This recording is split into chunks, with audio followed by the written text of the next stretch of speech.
And so what about the marketing publicity? Because you could say a lot of the publicity you're doing is borderline guerrilla marketing or is guerrilla marketing.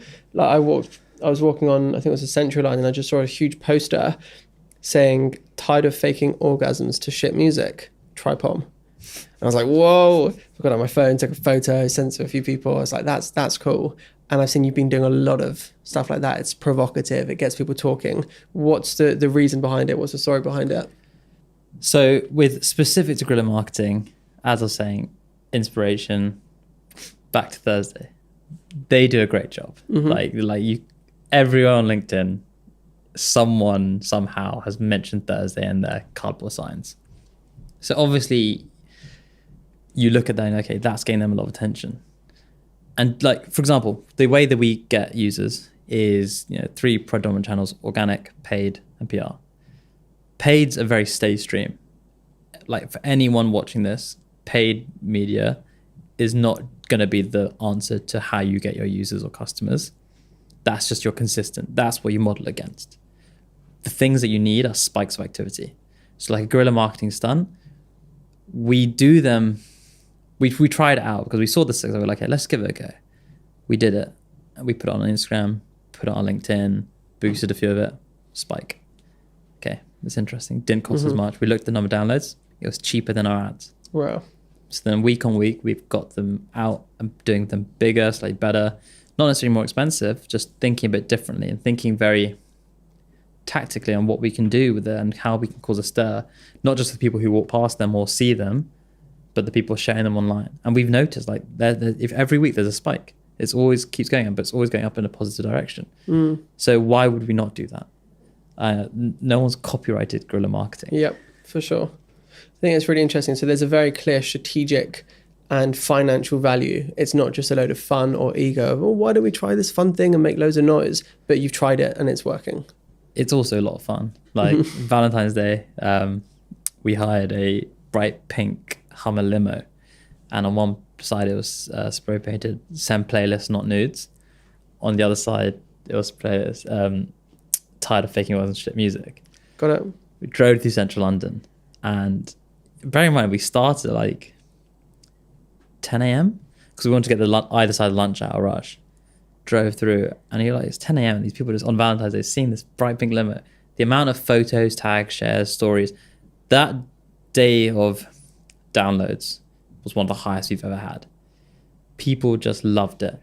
Granted, there were a few times we're driving past and there's like little children like, oh God, like put the window up, like you don't want to be in there. And then like I was shouting with the megaphone saying Happy Valentine's Day London, like download Pom. We were giving out roses.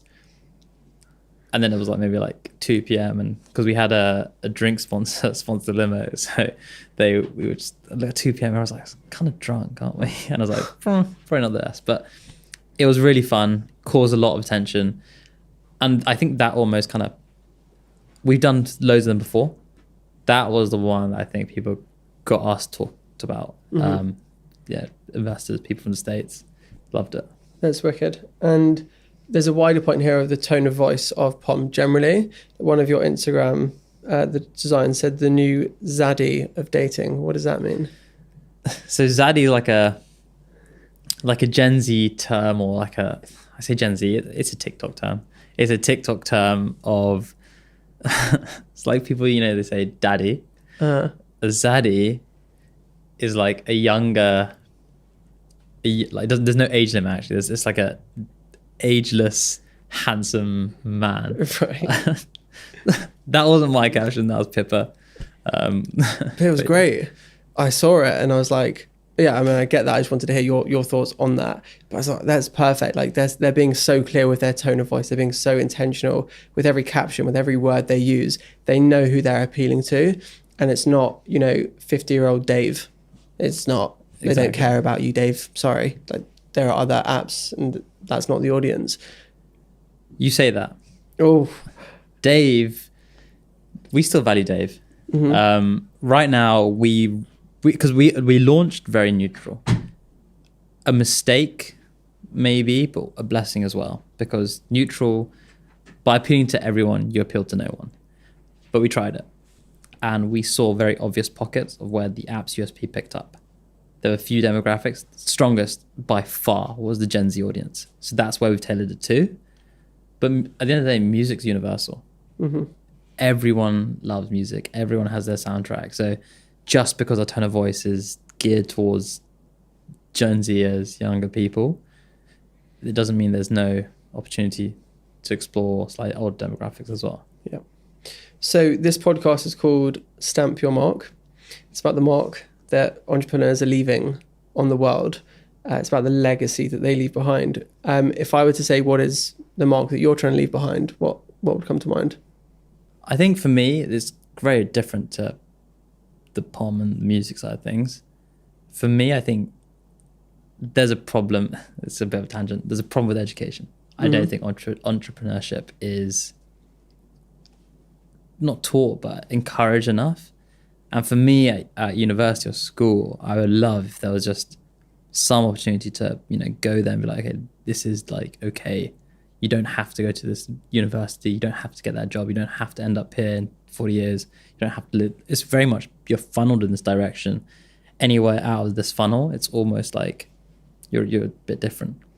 Nothing wrong with being different, looking at the other side now. Mm-hmm. But I think if there's something I want to do, I really want to kind of change somehow get involved in education and really like gear it towards not even just entrepreneurship, just different. Yeah. You can do anything. Don't like kind of be boxed up.